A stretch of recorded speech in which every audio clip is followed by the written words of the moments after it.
લોકસભામાં રાષ્ટ્રપતિના અભિભાષણ પર ધન્યવાદ પ્રસ્તાવ પર ચર્ચા। કોંગ્રેસ અધ્યક્ષ મલ્લિકાર્જુન ખડગેએ કહ્યું, અભિભાષણમાં ગરીબો વંચિતોનો ઉલ્લેખ નહીં તો રાહુલ ગાંધીએ નીટ મુદ્દે ચર્ચા કરવા મૂક્યો પ્રસ્તાવ। રાજનાથ સિંહે કહ્યું, અભિભાષણ પ્રસ્તાવ પર ચર્ચા બાદ સરકાર તમામ મુદ્દે ચર્ચા માટે તૈયાર।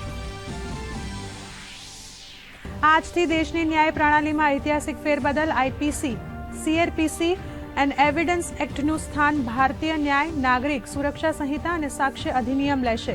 મહિલાઓ અને બાળકોના કાયદા બનાવાયા કડક। ડિજિટલ એવિડન્સ પર ભાર મુકાતા ન્યાય પ્રણાલી બનશે વધુ ઝડપી અને સરળ। ભારતીય સેના પ્રમુખનો કાર્યભાર સંભાળ્યા બાદ ઉપેન્દ્ર દ્વિવેદીએ રાષ્ટ્રીય યુદ્ધ સ્મારક પર અર્પી પુષ્પાંજલિ।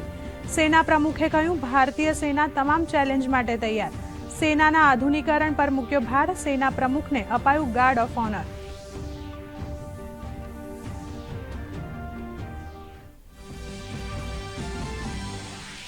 બજેટ પહેલા આમ જનતાને મોટી રાહત। કોમર્શિયલ ગેસ સિલિન્ડરની કિંમતમાં ₹30નો ઘટાડો। સતત બીજા મહિને સિલિન્ડરના ભાવ ઘટ્યા।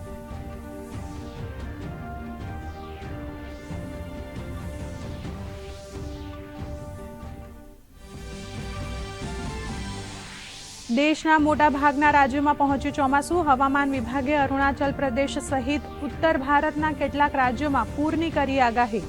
કેરળ, ગોવા, ગુજરાત, તમિલનાડુ, તેલંગાણામાં આગામી 4 દિવસમાં મુશળધાર વરસાદની આગાહી।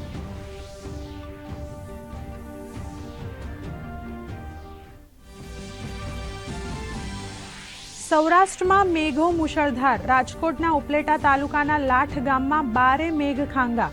5 કલાકમાં 7 ઇંચ વરસાદ। ઉપલેટાથી લાઠ ગામ તરફ જતા કોઝવે પર ફરી વળ્યા પાણી। જૂનાગઢમાં સતત બીજા દિવસે મેઘરાજાની ધબધબાટી। વિસાવદરમાં 4 ઇંચ વરસાદ તો માણાવદરમાં 3.25 ઇંચ વરસાદ।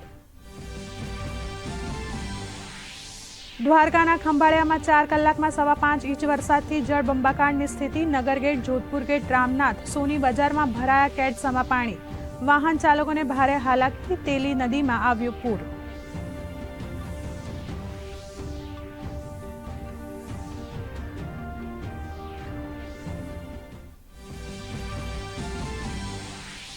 અમરેલીના ખેડૂતોનો બાગાયતી પાક તરફ વધ્યો ઝુકાવ। ખેડૂતો આંબાની વિવિધ કલમો બનાવી ભારતભરમાં કરી રહ્યા છે વેચાણ।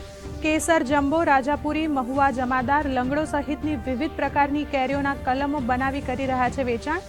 ભારતભરમાં કલમો વેચી મેળવી રહ્યા છે સારી આવક। કારોબારી સપ્તાહના પ્રથમ દિવસે ભારતીય શેર બજાર ગ્રીન ઝોનમાં। સેન્સેક્સમાં 370 અંકથી વધુની તેજી, જ્યારે નિફ્ટી પણ 110 અંકની વધુની તેજી। ઓટો અને મેટલના શેર્સમાં દેખાઈ તેજી। સોના ચાંદીના ભાવ ઘટ્યા।